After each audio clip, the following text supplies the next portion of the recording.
Buenos días a todos. 15 minutos, mensaje recibido. Tenemos unas diapositivas que nos van a ir acompañando con la línea así principal. Vamos a empezar con unas preguntas. ¿Es el Evangelio todavía pertinente para la sociedad del siglo XXI? ¿Es pertinente o no es pertinente? ¿Es relevante para las generaciones que nos siguen? ¿Tiene el Evangelio algo que decir hoy sobre nuestra identidad o sobre nuestra convivencia? La pregunta sobre la relevancia del Evangelio, sobre la relevancia, se ha hecho una pregunta repetitiva en los últimos años, casi diría ya que décadas, y es una pregunta directamente relacionada con la funcionalidad del Evangelio, es decir, si el Evangelio sirve, si me sirve a mí o no me sirve a mí. Es algo que ha crecido, es una pregunta que ha crecido con la posmodernidad. ¿Funciona todavía el Evangelio? Sin embargo, es importante notar que la funcionalidad, la relevancia, solo interpela a la veracidad del Evangelio. Es decir, si el Evangelio funciona, si me funciona a mí, si me sirve, demuestra que es verdad para mí. Pero no dice nada con respecto a su contenido. Algo puede ser relevante y puede tener contenidos muy diversos. Cuando Pablo habla a los Gálatas, les dice: estoy maravillado de que tan pronto os hayáis alejado del que os llamó por gracia para un evangelio diferente.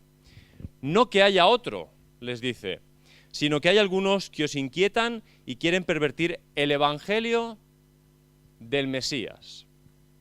Dos afirmaciones muy sencillas de este texto en el primer capítulo de Gálatas. Número 1, no hay otro evangelio. Él dice que no hay otro, que solo hay uno. Pero afirmación número 2, él dice, pero hay otro diferente. Es decir, hay algunos, por lo menos, que pretenden que hay otro evangelio. Pero solo hay uno. Ahora, el fundamento del evangelio es su contenido, no es su funcionalidad. Es su contenido, no es su relevancia. La identidad del evangelio define la misión del evangelio.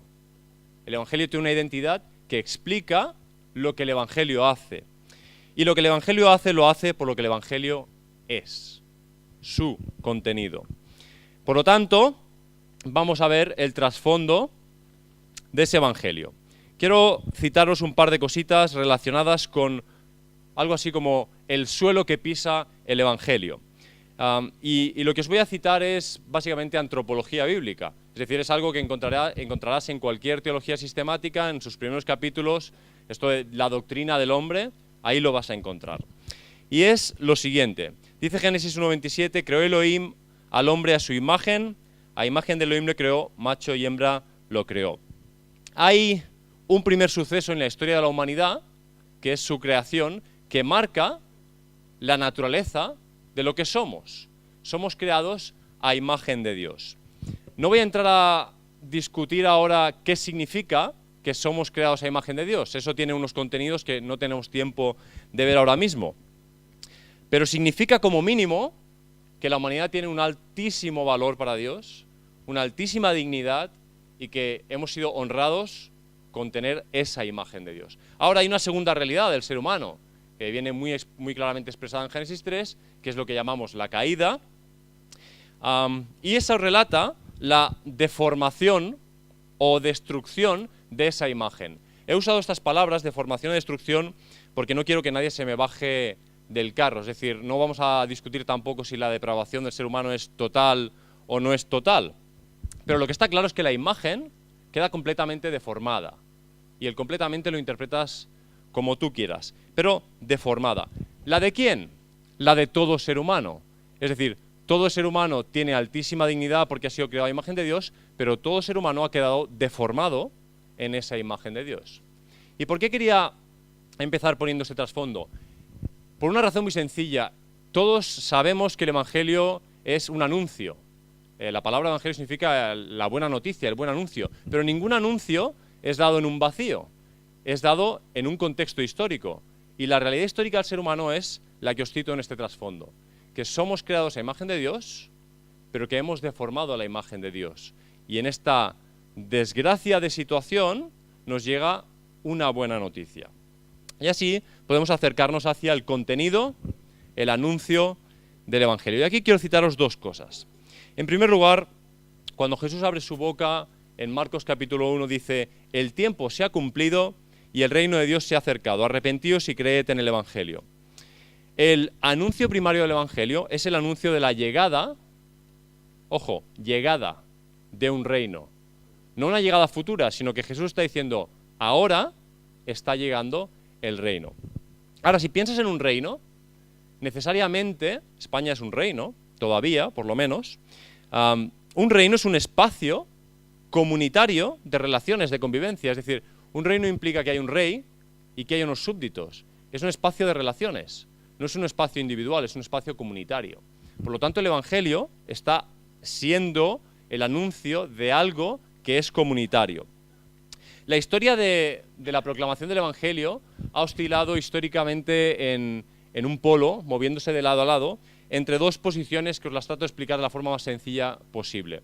Una versión muy vertical del Evangelio, digamos de cuño pietista, con un énfasis individualista en la salvación personal, con los ojos excesivamente puestos en el otro mundo, en el otro siglo, un poquito escapista de este mundo a veces, alejándose de una interpretación o de una comprensión integral del Evangelio que no solo salva el alma, sino que también salva el cuerpo, las relaciones, la sociedad, la cultura, la historia. Este es uno de los polos. El otro polo es uno más horizontal. Hablábamos del vertical, ahora hablamos del horizontal. Casi una ideología que se agota en el plano de lo humano, una horizontalidad que a veces pierde el horizonte escatológico, que el reino ya está, pero todavía no. Puede llegar esta postura a perder de vista lo trascendente y se corre el riesgo de ser un movimiento muy relevante, pero como os decía antes, relevancia no es suficiente, porque lo que es el fundamento del Evangelio es su contenido, no el hecho de que sea relevante. Estos dos polos del Evangelio, todas las denominaciones, todas las doctrinas han oscilado históricamente en estos movimientos. Pero el anuncio del Evangelio es el anuncio de un reino. Y de eso no nos podemos escapar. Implica una comunidad, una convivencia genuina con una familia en la fe. La propuesta de Jesús es una comunidad que visibiliza el reino aquí y ahora. Y cito un texto que ya ha sido citado esta mañana en Efesios capítulo 2, y os voy a leer desde el 12 hasta el 15, ya han sido leídos, pero creo que es bueno releerlos. Dice: en aquel tiempo estabais sin el Mesías, apartados de la ciudadanía de Israel, y extraños a los pactos de la promesa, no teniendo esperanza y sin Dios en el mundo. Pero ahora, fijaos que es un presente esto, ahora, en Jesús el Mesías, vosotros, que en un tiempo estabais lejos, fuisteis hechos cercanos por la sangre del Mesías. Vosotros, porque Él es nuestra paz, que de ambos pueblos hizo uno y derribó la pared intermedia de separación. Y acaba diciendo: para crear en sí mismo de los dos un solo nuevo hombre, haciendo la paz y reconciliar con Dios a ambos en un solo cuerpo por medio de la cruz. Es decir, lo primero sobre el contenido del Evangelio es que es un reino. Y lo segundo es que Jesús es ese nuevo hombre reconciliado con Dios. Es decir, Jesús mismo es el Evangelio. En ese versículo que os mencionaba, en Marcos está en el capítulo 1, versículo 15, pero si vas al versículo 1, el Evangelio empieza diciendo: principio del Evangelio de Jesús el Mesías. Y ese de, en español, tiene un doble juego. Ese de es clave, porque Marcos no solo quiere hablar del Evangelio que le pertenece a Jesús, el Evangelio es de Jesús, sino que quiere hablar del Evangelio sobre Jesús, el Evangelio que versa sobre Jesús, el Evangelio cuyo tema principal y casi diría único es Jesús. Jesús es el contenido del Evangelio. Ese mismo texto de Efesios que leíamos, unos 3 o 4 versículos más adelante, del 19 al 22, dice: ahora pues, ya no sois extranjeros ni forasteros, sino que sois conciudadanos con los santos y miembros de la familia de Dios, de ese reino, de esa comunidad, habiendo sido edificados sobre el fundamento de los apóstoles y los profetas, sobre la piedra angular. Adivina tú cuál es esa piedra angular. Jesús mismo. Jesús es el contenido del Evangelio. El reino es el contenido del Evangelio. Ahora, estaría mal que no concluyera hablando sobre comunicación, porque estamos hablando de que el Evangelio es una noticia, o sea, tiene un contenido, pero luego hay que comunicarlo. Es un anuncio. Y quiero decir aquí solo un par de cosas breves. La primera, y cito palabras de mi suegro, él suele decir, la palabra convence, pero el ejemplo arrasa.